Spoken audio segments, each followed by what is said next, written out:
అరే రే కవితక్కకు చిన్న బాధ రాలేదు కదా, పాపం తిహార్ జైల్లో ఉన్నది. సిబిఐ మళ్ళీ షాక్ ఇచ్చిందులో అదే తిహార్ జైల్లో మేము విచారణ చేయనికే సిద్ధంగా ఉన్నాము, ఇక మాకు మొత్తం మీద తీర్పునియాలని చెప్పి కోర్టును కోరింది. మళ్ళీ కోర్టు తీర్పునిచ్చిందా ఏం సంగతి, సిబిఐ కేసు ఎందుకైంది, వాళ్ళు ఎందుకు విచారణ చేస్తామంటారో ఒకసారి చూద్దాం పండి.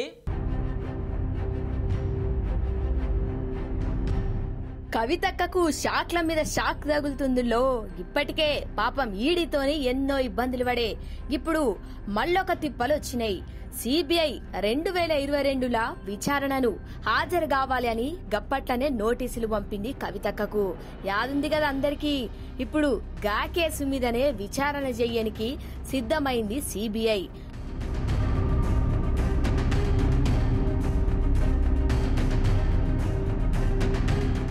ఎమ్మెల్సీ కవితను విచారణ చెయ్యాలే, మాకు ఇబ్బంది ఏం లేదు, తీహార్ జైల్లోనే విచారణ చేస్తామని కోర్టుకు చెప్పింది.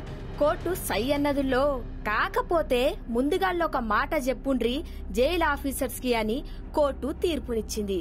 ఇక ఆ పార్టీకి అడ్డగోలుగా పైసలు అప్పచెప్పిందనే వార్తలపైనే గీ విచారణ చేసే అవకాశం ఉందంటుల్లో.